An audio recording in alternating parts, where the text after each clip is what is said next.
मित्रांनो, एक मुलगी जी एक जिल्हाधिकारी आहे ती एका ट्रेनमध्ये बसलेली होती.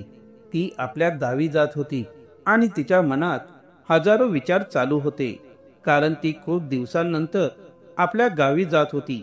तिच्या मनात तिचे गाव, तिचे वडील आणि त्या सगळ्या संघर्षांची आठवण येत होती जे तिने या यशाच्या प्रवासात केले होते. इतक्यात तिचं स्टेशन येतं आणि ती उत्साहाने ट्रेनमधून उतरते. स्टेशनवर उतरल्यावर ती आनंदाने बाहेर पडू लागते. पण जसं ती रेल्वे स्टेशनच्या पायऱ्यांजवळ येते तसं अचानक तिचं लक्ष एका भिकाऱ्याकडे जातं. सुरुवातीला तिथून ती निघून जाते, पण काही क्षणातच ती परत फिरते आणि त्या भिकाऱ्याकडे नीट बघू लागते. तो भिकारी आपल्या भिकेच्या वाटीतले पैसे मोजत असतो आणि खूप काळजीपूर्वक त्यांच्याकडे पाहत असतो. ती मुलगी मग त्यांच्या जवळ जाते आणि विचारते, बाबा, तुम्ही इथे कसे? भिकारी तिच्याकडे बघतो आणि त्याच्या डोळ्यातून अश्रू वाहू लागतात. मित्रांनो, कोण होती ही मुलगी आणि कोण होता हा भिकारी ज्याला ती बाबा म्हणत होती? जर तो तिचा वडील होता तर तो रस्त्यावर भीक का मागत होता? ही संपूर्ण सत्यकथा जाणून घेण्यासाठी व्हिडिओ शेवटपर्यंत नक्की पहा. मित्रांनो, एका छोट्याशा गावात एक आनंदी कुटुंब राहत होतं. त्या कुटुंबात आई, वडील आणि एकच मुलगी होती. मुलीचं नाव राधिका होतं. राधिका 10वीत शिकत होती आणि अभ्यासात खूप हुशारही होती. तिचे आई वडील तिला शिकवून मोठं अधिकारी बनवायचं स्वप्न पाहत होते. राधिकाचे आई वडील एका वीट भट्टीवर काम करत होते. त्यांनाही माहीत होतं की 2 मुलं असतील तर त्यांचं पालनपोषण करणं कठीण होईल. म्हणूनच त्यांनी एकच मुलगी ठेवली आणि तिच्यावर सगळी स्वप्न आणि मेहनत केंद्रित केली. इतर आई वडिलांप्रमाणेच त्यांचंही एक स्वप्न होतं. त्यांना आपल्या मुलीला असं आयुष्य द्यायचं होतं जे त्यांना मिळालं नव्हतं. त्यांच्या स्वप्नांना आकार देण्यासाठी त्यांनी खूप कष्ट केले. हळूहळू वेळ पुढे सरकत जातो आणि राधिका 10वीच्या परीक्षेत उत्तम गुणांनी उत्तीर्ण होते. ही बातमी तिच्या आई वडिलांना कळताच त्यांना खूप आनंद होतो. ते म्हणतात की बेटी, जर तू अशीच अभ्यास करत राहिलीस तर तू एक मोठी अधिकारी नक्कीच बनशील. 2-3 महिने असेच निघून जातात, पण अचानक राधिकाच्या आईला एक गंभीर आजार होतो आणि त्या आजारामुळे तिचा मृत्यू होतो. आई गेल्यानंतर लालसिंग, राधिकाचे वडील, एकटाच घरात राहतो. राधिकाच्या आईने मरण्याआधी लालसिंगला सांगून ठेवलं होतं की आपल्या मुलीचं शिक्षण थांबवू नका. ती एक दिवस मोठी अधिकारी बनेल आणि हीच माझी शेवटची इच्छा आहे. आईच्या या शेवटच्या इच्छेचा विचार करत लालसिंग आपल्या मुलीचं शिक्षण थांबू न देता तिला मोठा करण्यासाठी झटतो. तो तिला सतत प्रोत्साहन देत राहतो आणि म्हणतो की बेटी, तुझ्या आईची शेवटची इच्छा पूर्ण करणं हे आपलं कर्तव्य आहे. हे ऐकून राधिका अभ्यासात अजून अधिक मन लावून मेहनत करू लागते. हळूहळू वेळ पुढे सरकतो आणि राधिका 12वीच्या परीक्षेतही चांगल्या गुणांनी उत्तीर्ण होते. लालसिंग दिवस रात्र कष्ट करत असतो. वीट भट्टीवर काम करून आणि वेळ मिळेल तिथे मजुरी करून आपल्या मुलीची फी भरत असतो. 12वी झाल्यानंतर राधिका जवळच्याच शहरातल्या कॉलेजमध्ये ग्रॅज्युएशनसाठी जाऊ लागते. आता मात्र खर्च वाढतो, कारण शाळा सरकारी होती त्यामुळे फारसा खर्च नव्हता. पण कॉलेजमध्ये शिकण्यासाठी पुस्तकं, फी, प्रवास हे सगळं जास्त खर्चिक होऊ लागतं. लालसिंग अजून जास्त मेहनत करतो. दिवसा भट्टीवर आणि सकाळ संध्याकाळ मजुरी करून घर खर्च आणि राधिकाच्या शिक्षणाचा खर्च भागवतो. राधिकाला हे सगळं माहिती असतं, त्यामुळे तीही मन लावून अभ्यास करते आणि ग्रॅज्युएशन सोबतच UPSCची परीक्षेची तयारीही सुरू करते. कॉलेजमध्ये असतानाच तिला कळतं की ही परीक्षा दिली तर थेट अधिकारी होता येतं आणि आयुष्य बदलून जातं. शेवटी राधिकाचं ग्रॅज्युएशन पूर्ण होतं, पण गावातले लोक लालसिंगला म्हणू लागतात, आता तुझी मुलगी मोठी झाली आहे, आता तिचं लग्न कर. आणि हीच आपल्या गावची प्रथा आहे. पण लालसिंग ठामपणे सांगतो की ही माझी एकुलती एक मुलगी आहे आणि माझ्या बायकोची शेवटची इच्छा होती की ती मोठी अधिकारी व्हावी. आधी ती अधिकारी होऊ दे, मग मी लग्नाचं पाहीन. गावातले लोक त्याची थट्टा करतात. म्हणतात, बघा कसा बावळट झाला आहे, आपल्या मुलीला अधिकारी बनवण्याचं स्वप्न बघतोय. असं कोण अधिकारी बनतं का? आता राधिका ग्रॅज्युएशन पूर्ण करून UPSC साठी दिल्लीला जायचं ठरवते. पण ती गोंधळलेल्या अवस्थेत असते. घरात गप्प गप्प बसून राहते. कारण ती विचार करत असते की मी दिल्लीला गेले तर बाबांची काळजी कोण घेईल. ती हेही विचार करते की बाबा इतकी मेहनत करतात, त्यांच्याकडे इतके पैसे कुठून येणार. माझी कोचिंग फी, राहणं, खाणं सगळं कसं होईल. हे सगळं तिच्या मनात सुरू असतं आणि म्हणून ती गप्प बसून राहते. कॉलेजलाही जात नाही. एक दिवस लालसिंग आपल्या मुलीकडे विचारतो, बेटी तू सध्या अभ्यासाला का जात नाहीयेस. यावर राधिका सुरुवातीला काहीच बोलत नाही, पण नंतर म्हणते की नाही बाबा, काही खास कारण नाही. माझा अभ्यास पूर्ण झाला आहे.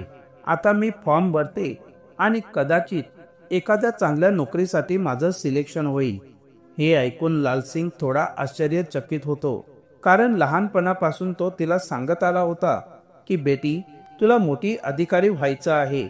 आणि आज ती म्हणत होती कदाचित मला नोकरी मिळेल. तो तिच्या जवळ बसतो आणि प्रेमाने विचारतो की बेटी खरी गोष्ट काय आहे मला सांग. त्यावर राधिकाच्या डोळ्यातून अश्रू वाहू लागतात. रडत रडत ती म्हणते की बाबा, मला पुढचं शिक्षण घेण्यासाठी दिल्लीला जावं लागेल आणि तिथे राहणं, शिकणं सगळं खूप खर्चिक आहे. मला माहिती आहे की तुम्ही तुमची सगळी कमाई फक्त माझ्या शिक्षणावर खर्च करता. तुमच्याकडे एवढे पैसे नाहीत. हे ऐकून लालसिंगच्या डोळ्यातून सुद्धा पाणी येतं. तो तिच्या डोक्यावरून हात फिरवतो आणि म्हणतो की बेटी तू खूप समजूतदार झाली आहेस, पण तुला माहिती नाही तुझ्या शिक्षणासाठी तुझा बाप झपाटलेला आहे. तू मोठी अधिकारी होणार हे माझं स्वप्नच आहे. कितीही खर्च आला तरी मला सांग, मी ते सगळं पूर्ण करीन. तुला काही चिंता करायची गरज नाही. त्यावर राधिका म्हणते की बाबा, खूप खर्च आहे, तुम्ही एवढे पैसे कुठून आणाल. लालसिंग हसून म्हणतो की बेटा, जोपर्यंत मी जिवंत आहे तू फक्त अभ्यास कर, पैसे मी बघेन. हे ऐकून राधिकालाही थोडा आत्मविश्वास येतो. ती म्हणते की ठीक आहे बाबा, जर तुम्ही असं म्हणता तर मी तुम्हाला मोठी अधिकारी बनवूनच दाखवीन. लालसिंग विचारतो की बेटी सांग, तुला एकूण किती पैसे लागतील. राधिका म्हणते की बाबा, सध्या तरी 25,000 रुपये होतील. पण लालसिंग म्हणतो की नाही बेटा, फक्त आत्ताचे नाही, तू अधिकारी होईपर्यंत तुला किती पैसे लागतील ते सगळे पैसे एकाच वेळी सांग. राधिका विचार करून म्हणते की बाबा, सगळं मिळून किमान 2.5 ते 3 लाख रुपये लागतील. त्यावर लालसिंग म्हणतो की तू काळजी करू नकोस, मी त्याची व्यवस्था करतो. यानंतर लालसिंग गावातल्या एका सावकाराकडे जातो, कारण त्याच्याकडे घराशिवाय काहीच नव्हतं. तो ठरवतो की आपल्या मुलीच्या भविष्यासाठी आपलं घर विकावं आणि जेव्हा ती अधिकारी होईल तेव्हा पुन्हा एक घर घेता येईल. तो सावकाराला सांगतो की हे घर मी विकायला तयार आहे, पण एक विनंती आहे. ही गोष्ट माझ्या मुलीला माहीत होऊ देऊ नकोस आणि जेव्हा ती इथून जाईल तोपर्यंत आम्हाला इथेच राहू दे. सावकार त्यावर तयार होतो आणि घराच्या बदल्यात लालसिंगला 3 लाख रुपये देतो. त्यातून थोडे पैसे तो सावकारालाच परत देतो आणि म्हणतो, ही घर भाड्याची रक्कम समजून ठेव. उरलेले पैसे घेऊन लालसिंग घरी परततो.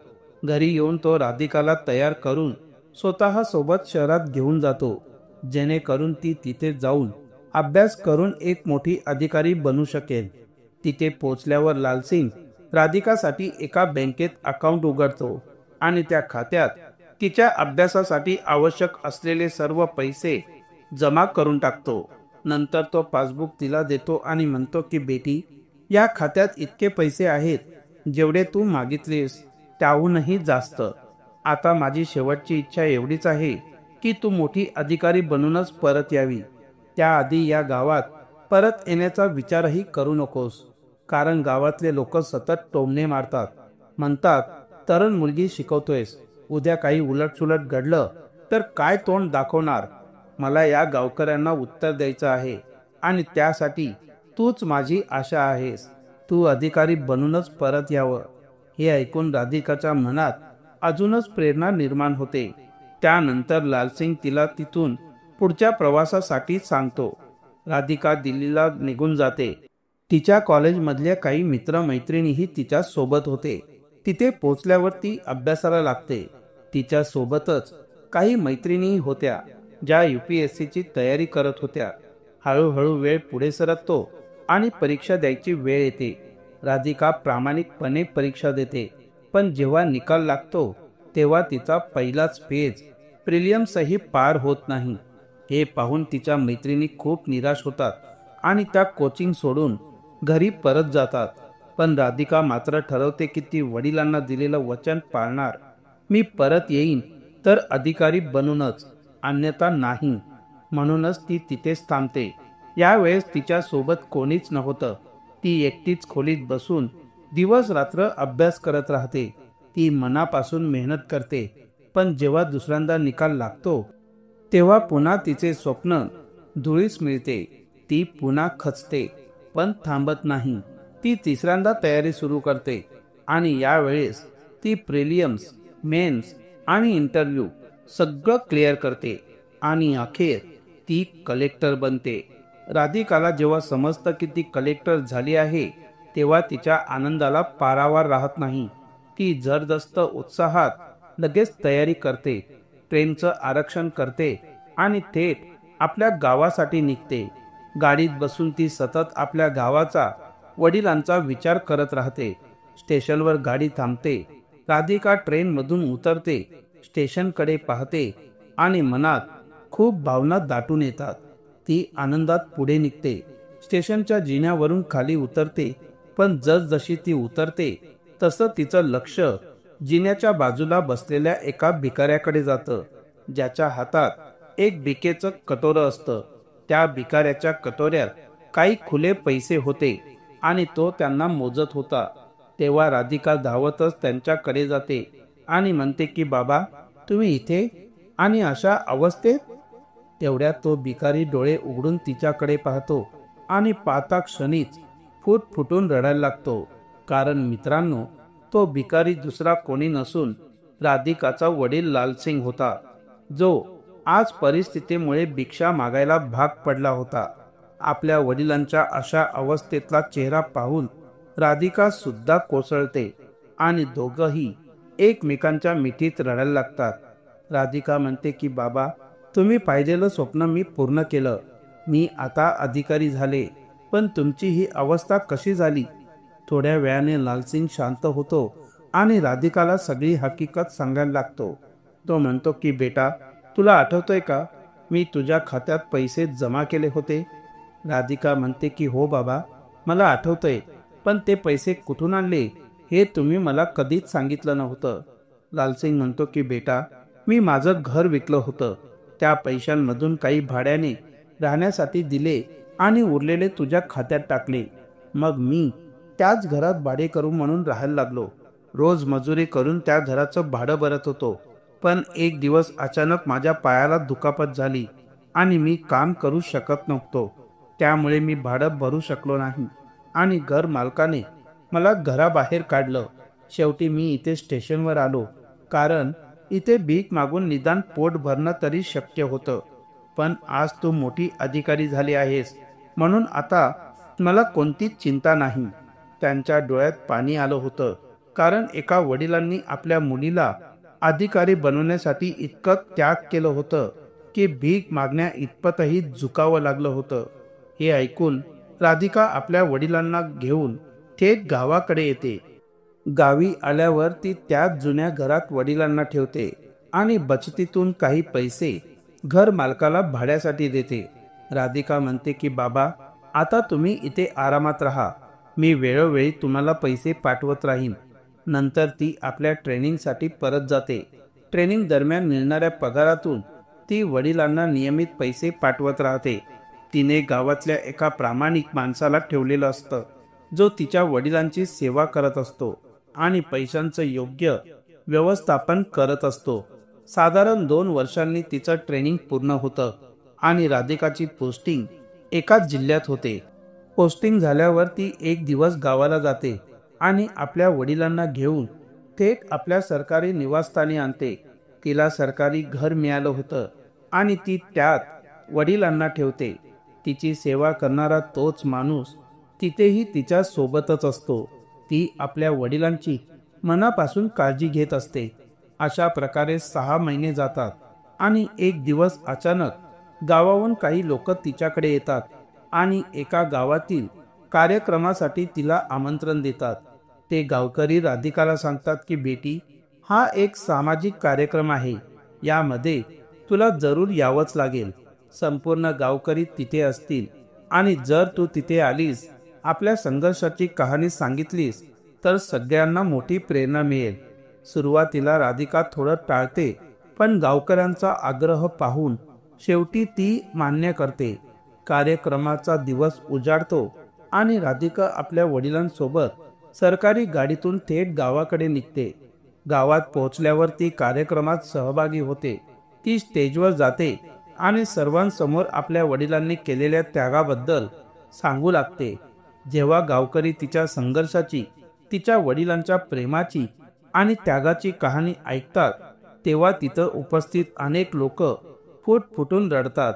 सर्वांच्या नजरेत आता लालसिंगचा आदर आणखीनच वाढतो. यानंतर राधिका पुन्हा आपली अधिकारी म्हणूनची जबाबदारी निभावू लागते. सुमारे 2 वर्षांनी तिचं लग्न एका तिच्याच रँकच्या अधिकाऱ्यांशी होतं. लग्नाच्या आधीच ती त्या अधिकाऱ्याला स्पष्टपणे सांगते की माझे वडील आहेत आणि ते आमच्या सोबतच राहतील. सुरुवातीला तो थोडा संकोचतो, पण जेव्हा त्याला राधिकाची संपूर्ण कहाणी सांगितली जाते तेव्हा तो सुद्धा तयार होतो आणि म्हणतो की हो, तुमचे वडीलही आमच्या सोबतच राहतील. मला त्यात काहीच अडचण नाही. आता राधिका आपल्या पतीसोबत सुखी वैवाहिक जीवन जगते आणि आपल्या वडिलांचीही मनापासून सेवा करते. ती एक जबाबदार मुलगी, एक आदर्श अधिकारी आणि एक प्रेमळ मुलगी आणि एक निस्वार्थ पत्नी ठरते. तर मित्रांनो, ही होती एका अशा मुलीची कहाणी, ज्या मुलीची परिस्थिती खूपच हलाखीची होती, पण वडिलांचं स्वप्न पूर्ण करण्यासाठी तिनं जीवतोड मेहनत केली आणि शेवटी यशाचं शिखर गाठलं. तुमचं राधिकाबद्दल काय मत आहे आणि तिच्या वडिलांबद्दल खाली कमेंट बॉक्समध्ये नक्की लिहा. कथा आवडली असेल तर शेअर करा आणि चॅनलला सबस्क्राईब करायला अजिबात विसरू नका. लवकरच भेटूया अशाच एका नव्या आणि प्रेरणादायी कथांसोबत. धन्यवाद.